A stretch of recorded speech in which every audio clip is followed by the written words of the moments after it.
2026 is going to be an awesome year. We got some pretty cool stuff coming up. First off, we got Foundations of Recovery. This is our flagship program. We're starting it in January. This is for anyone, man, woman, or couple who wants to come and reclaim their heart from shame, trauma, and betrayal. We start off with an education on all sorts of principles, give you the common language. We feed you from a fire hose in terms of all things recovery. It is such a great start to recovery. And we get at the roots of things, Tyler. This isn't like any other program. Like, this is our healing journey in process, and Foundations is where we begin. If you look at the value that you're getting there to kick off a good recovery with all of the right education, all of the right language, and a team to get you started while also being directed by Brannon and myself through the whole process, what a deal. So if you're interested, if you're struggling, if you've been wanting to do something for a long time, jump into this. This only comes around every so often, and we would love to have you there. Click the link in the description to sign up for it. And to make it even sweeter, we're also including a raffle for a free pass to the Radiant Dawn retreat. Anyone who signs up for Foundations will be added to the raffle for that free Radiant Dawn pass. If you're a man and you sign up for Foundations, your name still gets entered, and you can give that pass away if you win it to any woman that you want to. So what you're saying, Tyler, is if you sign up and participate in Foundations, you could possibly go to Radiant Dawn for free? That's exactly what I'm saying, which is crazy because Foundations by itself is already an insane value. Man, I sound so salesy. But it actually is awesome. So come to Foundations. And even if you don't come to Foundations, sign up for Radiant Dawn. It's beyond therapy, the best healing experiences that you can have. Click the link below and come join us. Why should you embrace the suck? Welcome to the Therapy Brothers podcast. I'm Brannon. I'm Tyler. We're brothers. We're therapists. And we know recovery. Bring your stories, your questions, your successes with real recovery.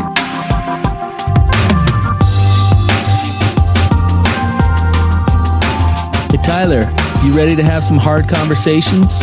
Let's do it. Let the Therapy Brothers podcast begin. Brannon, what's going on, man? How you doing? I'm doing well. I'm a bit discombobulated this morning, but yeah. But we're getting it together. We're getting it together a little bit at a time here. We're about 35 minutes late on our normal recording time today, but we got it in. And that's 100% on me. So, but we're here, we're doing it. And we're actually doing an episode that I think is very applicable to all things recovery. But we got the title of it from your shirt that you were wearing on Monday. I think I actually wore that shirt on Monday. Yeah. So yeah. I had one of my other therapists, my friends. He gave it to me for Christmas, and all it says is "embrace the suck" on the front of it.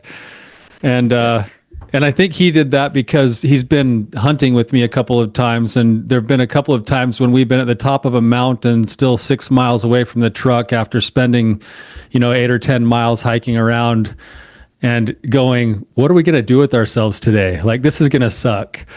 So, yeah. Well, I think, yeah.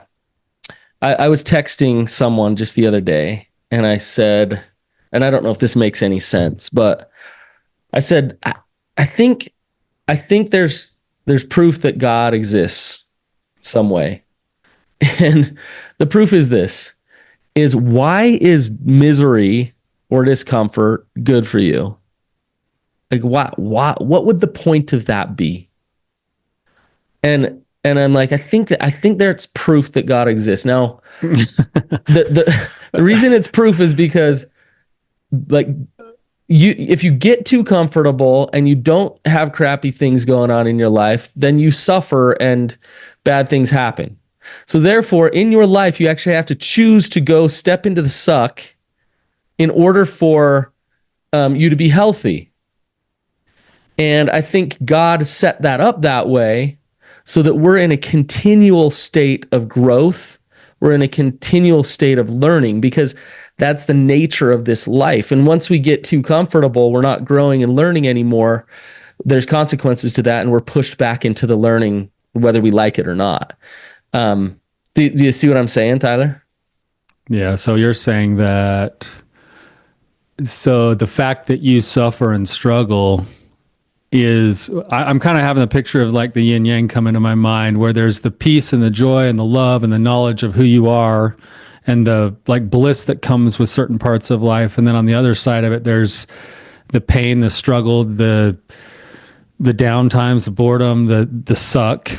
And you're saying that the suck is just as much evidence that there's a higher power to you as the bliss that comes from connecting to your higher power, knowing that you're loved, because the suck is what facilitates, inspires, motivates us to grow and change. I guess what I'm saying, and I'm not saying, oh, well, I guess what I'm saying is that we cannot avoid pain. We cannot avoid discomfort. And that is the nature of this life. Like it's going to happen in some form or fashion. And so then I take it a step further to like, okay, then what's the point? Is the point just to live in the suck? Is it just to be miserable? I don't think so. Let's say, Tyler, I get really, really comfortable in some way in my life. Let's say it's money. And so I have $1 billion in the bank, and I wake up and I just don't do anything every day because it's like, I'm not motivated. I got $1 billion in the bank. And I lay around, watch TV, relax, eat food that tastes really good, play video games. What's going to happen? You're going to get sedentary, obese, diabetic, depressed, and you know what's going to come is some pain and discomfort. So like, just when I think that I got it all figured out and I'm comfortable, if I sit around and be too comfortable, then I'll be uncomfortable. You see what I'm saying? It's like you cannot avoid it. And I think that's proof that God is like, look, you're going down there to learn. You're going down there to grow. You're going down there to develop, whether you like it or not. And if you get caught in your comfort zones for too long, you'll get kicked out of them. You'll get booted out of them. Really, that's what addiction is all about. Addiction is just someone's ability to avoid the suck.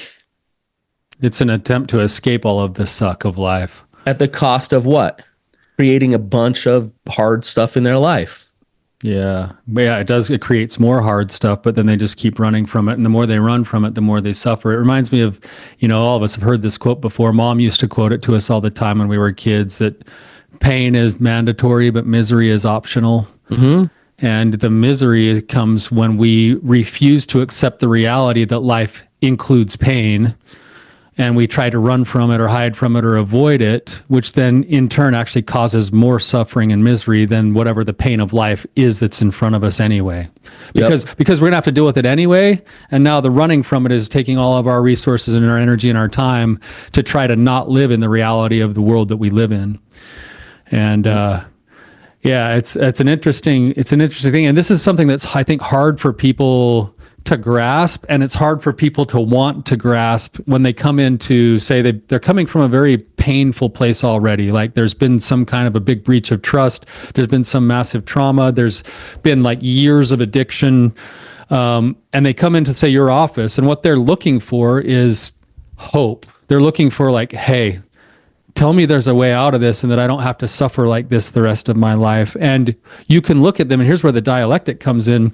You can look at them and say there is absolutely hope. You can absolutely have a better life. You can enjoy your life more. And what they interpret and hear is, I'll arrive at some future destination where all I experience is bliss. Right? Yeah. Because that's kind of what they're looking for. And that's what we kind of tell them in a certain sense, like your life is going to get better. Right. But what we don't tell them is that half of recovery at least is developing skills to manage pain in life and accept that there will still be pain in life, even when you're doing things right, even when you're living a good life, when you're living according to your principles, you cannot avoid that there will be pain and discomfort in life. And if you develop the skills for that, because you know that that's going to be part of life, and then you embrace that that's going to be a part of life, and then you go even a step further and embrace that those things will actually teach you and mold you and shift you and allow you experience, then you can actually lean into those things, and all of those bad things can actually work for your good rather than to your detriment. Yep. I've been going to the gym lately. Can you tell? Oh, absolutely. Like, take off that flannel.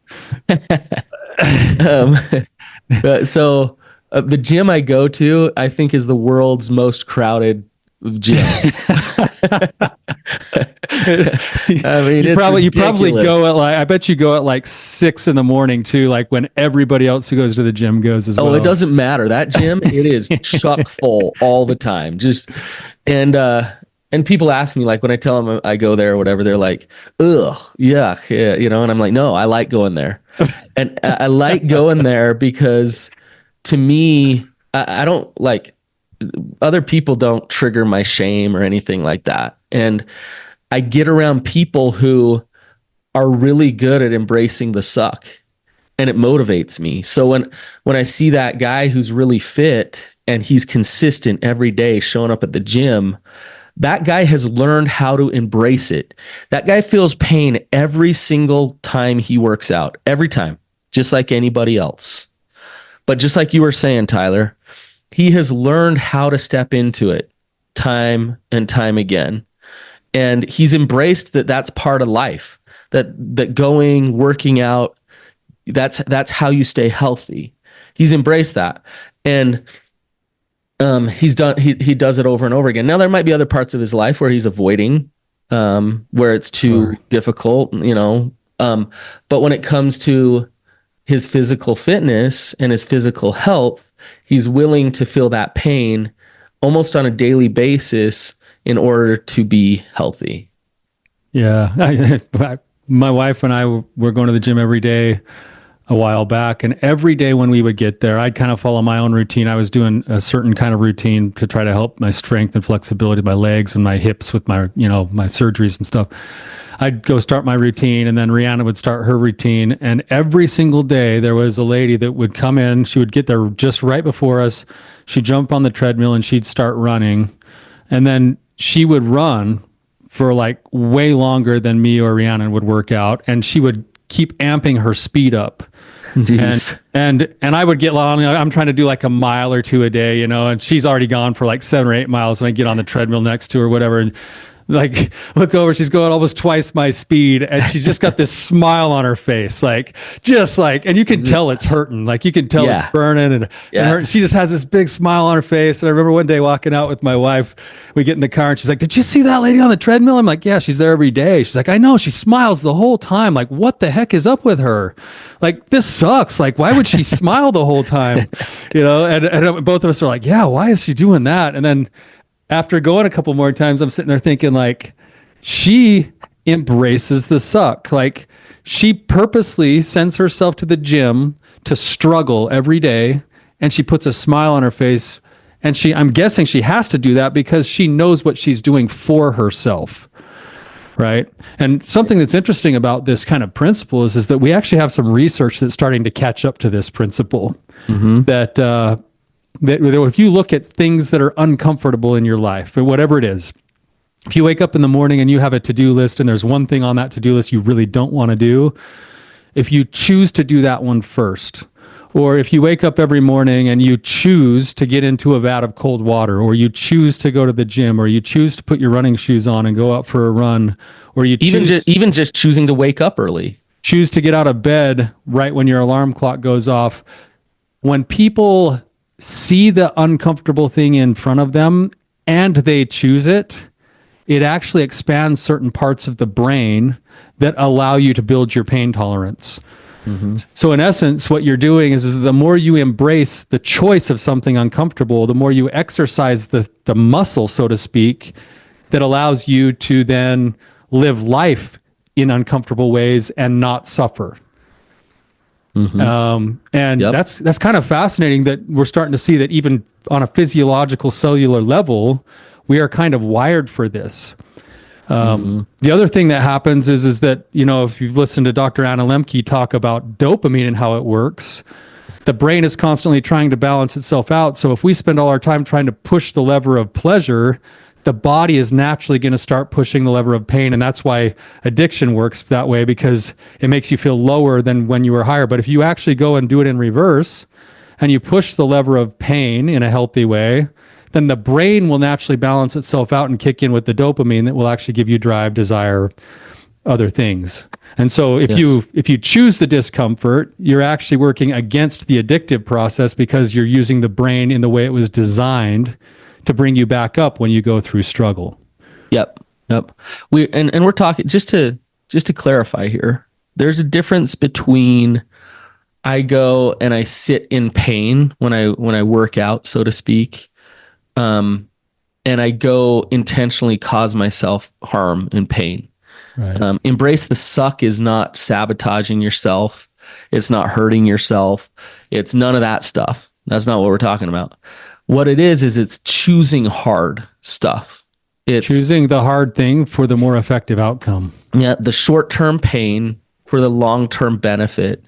And it applies to everything. It applies, like we've been talking about, to your physical health. It applies to having difficult conversations with family members. It applies to taking risks with business. Um, I could go on and on. It's stepping into the discomfort, sitting in that discomfort for a while, and not running away and hiding and just trying to stay comfortable. Right. It's just really, really hard to do that. And most of us are wired to think of that kind of discomfort and pain in an aversive kind of a way. Like I want to avoid that at all costs. If you look at sort of the tenets of what suffering is in like Buddhism, there's several things, but two of the things that cause the most suffering in life, according to this, is either craving. So when I have cravings, I have suffering, or when I have aversion, which is pushing away from, hating, avoiding. And if I'm spending all my time in aversion or craving, I am actually spending my life in suffering. Yes, that's interesting. I mean, you just outed everybody who's scrolling all day long.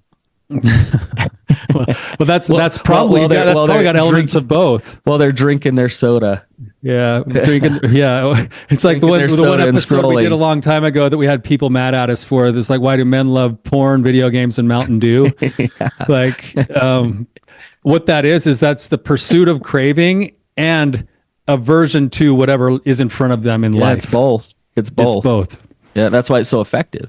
and yet that's what suffering is. And that's what creates suffering. And if they could step into the suck, then they wouldn't have the suffering. Now, when we talk about the suffering, it's feelings of depression, it's feelings of a lack of productivity, a lack of purpose in life, disconnection from others, Loneliness. loneliness. Like so, it's like, well, in the short term, I can scroll and I can drink my soda and I can feel okay. I can feel good. In the long run, it starts to have those consequences, which creates the suffering, which creates the struggle. Not to Right. say that everybody who scrolls and drinks soda, is like a raging addict or anything like that. Um, But the question really is though is that in what ways, for any of our listeners, in what ways are you actually finding yourself in either craving or aversion? right. Right. What are you avoiding, and what does it lead to in terms of craving? And if you're in either side of that, chances are you're actually suffering more than what this particular moment has to offer you right now anyway. Yep. Yep. I'll tell you what, Tyler, for me, just personally, high stress for me leads to um, watching a lot of TV and eating a lot of junk food. Right. So it's a trigger for me. And it's so much easier to, I get cravings when I'm highly stressed and I avert by using those things. Right? Dude. So, so when you look at high stress, then it's like, okay, I'm doing my own therapy here for a second. Um, you look at high stress, then it's like, okay, what does it mean to actually step into that? What does it mean to actually deal with it? Because if I'm stressed out and I am low energy because my, blood sugar spike in every which way because I'm eating horrible food, and I'm just trying to watch the next show and not think about the stress, what is that going to do to my stress levels? Yeah, it's going to amplify it. Right? So to embrace the discomfort would be to actually really look at what I'm stressed about and look to see what it means to deal with that. Actually acknowledge it. And that's what I think we mean when we say people need to sit in their pain. It's not like they need to go suffer just for suffering's sake. It's like when you become aware of what it is that's causing the pain, then you can also make a choice about what to do with that pain. Yes. Rather than, and going into and through that pain is going to produce a better outcome long term than trying to avoid it. Yes. But that's hard because that takes consciousness and intention. The automatic part of us will just naturally gravitate towards, avoidance or pursuit of something else, because that's kind of how we're just naturally wired. And so it takes the real effort to practice mindfulness, consciousness, awareness, and intention. Tyler, Yeah, go ahead. Oh, I was going to say, just think about how many times over the years for me where someone comes to group and we get to a place in group where it's really vulnerable, and they out themselves with something that they've never told. They've been carrying anybody. Their whole life. Yeah. And it's like, oh, it makes so much sense why you've been numbing out. Your shame makes so much sense. And a lot of times when they out themselves, they'll admit like, hey, I acted out with a neighbor, or I was sexually abused as a child, or they'll out it and they'll say it, and the group is like, we love you, it's okay. Like, so glad you shared. Me I'm too. so glad. And they're like, I've carried this for 35 years. Like I've run from this inside myself. Yeah, this has been this thing that has just in so many ways destroyed me. And yet when I come out with it, it's really anticlimactic about all the fears of rejection and abandonment and all those things. And it's just met with like some love. Like, and you can see in this example, right? They're running, they're averting, they're hiding, they're numbing because they're scared to turn and face it. And when they come to a group and they turn and they face this difficult thing, and they actually have the courage to say it out loud, to look at people in the eye and deal with it, relief, peace, love starts to happen for them. And all the stories that they had learned from the shame for all those years starts to go away. But they have to turn and embrace the discomfort in order to get that payout. They have to. And as long as they keep running and running and running, they're going to keep numbing and numbing and numbing. That's exactly right. And that takes awareness and intention and a willingness to then, and sometimes the development of some skills to then turn back in and face the discomfort that is there when you actually face it. There's discomfort when a guy comes to a group, he's been sitting on it all week, and he knows he's got to present this thing. He's finally going to speak it out loud. There's all sorts of discomfort inside of that. Yep. And then there's the discomfort of having let it go into that universe and go like, I don't know what's going to happen. Vulnerability hangover. And then if it goes well, it gets held. If it doesn't go well, that makes it even harder. But either way, then that guy has to leave that group and get in his car and sit down in his car and turn on the engine and go, what did I just say? I know. Like, oh my gosh, did I really just do that? Like, so there's this vulnerability hangover that comes afterwards, the discomfort of having to sit with that and kind of rectify yourself, saying, man, like, I did do that. I did say those things. And the truth is that's part of my history. And it's it is what it is. There's discomfort in all of that. So there's a reason why we're trying to avoid it. But if you do that, that's how you grow. And that's how you suffer less. That's how you take what was a 20 or 30-year secret that was eating you alive from the inside out, and you wake up after you've started to come to owning this. You wake up in the morning knowing that that's a part of your history and learning how to not have shame around it, and look yourself in the mirror and still like what you see. And you can liberate yourself from that burden that you've been carrying for years. Yep. But it's through it. It's through the embracing of it. Yep. The only way to the other side is through. Yeah. Linehan's famous, quote that I love, the pathway out of hell is through misery. And instead of facing the misery, oftentimes we just choose to fall back into hell. And that sucks. Like, that sounds pretty hopeless. That's like, ugh, the pathway out of hell is through misery. But there's a payout to it. There's this beautiful thing that happens. That misery is what gives you your wisdom. It informs your purpose in life. It helps you understand a deeper level of self and who you truly are. And so there's huge opportunity in dealing with the pain, dealing with the misery, that gives you enlightenment, that gives you peace, that gives you so many things. And so the misery is actually awesome. The pain is actually a blessing in so many ways. I'd say the pain and the misery is like the flame, and the lessons learned is like the gold that gets sort of purified through it. Oh man, look at you pulling that analogy out. Yeah, I don't know that most people are going to wake up and be like, how can I be in misery today? And yet, if people understood that principle and were able to see it that way, they might choose it more often because they start to recognize that there is an actual payoff, especially when it's treated with the right mindset.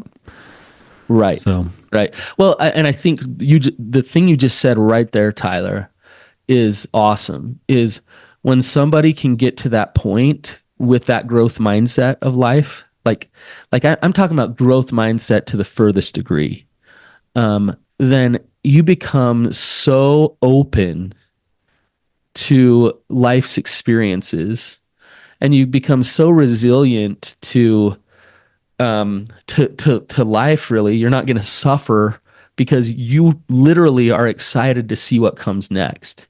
You're excited to learn. You're excited to grow. When the hard thing happens, it's like opportunity. This is amazing. I want this. And you can actually truly get there. I know people that live that way, and it's incredible.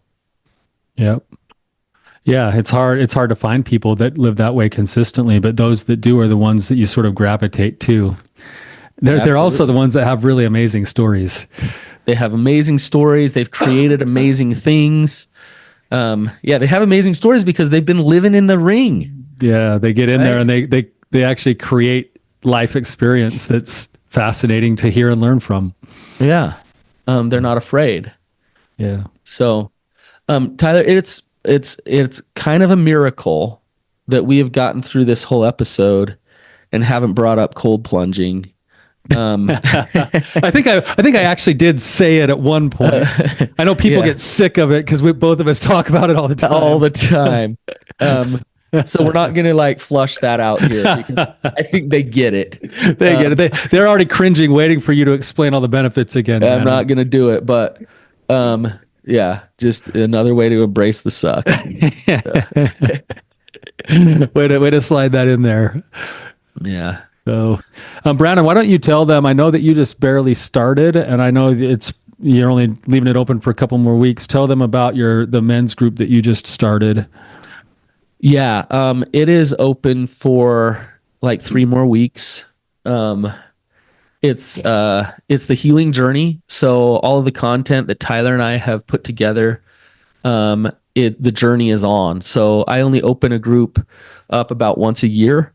This journey, we step into, we embrace the suck, but we also learn deep truths about yourself. We cross thresholds. It's recovery on the deepest levels, and it's awesome. So if you want to check it out, I think you can find it at thebrannonpatrickshow.com. There's a link there to the healing journey, and you can apply there. And again, it's only open for the next 3 weeks. We actually started it last week, but it's open for about a month, and then it closes. So please come join me. It's a journey, and it's awesome. So, Yeah. Yeah. If you're ready to embrace the suck in a really, really good way, that's the way to do it. yeah. So, thank you for being with us. Hopefully this is meaningful. Hopefully it's helpful for those of you listening. Whatever's in front of you that you know is in front of you that's going to be uncomfortable, that you need to face, you're going to learn more and suffer less if you step into it today.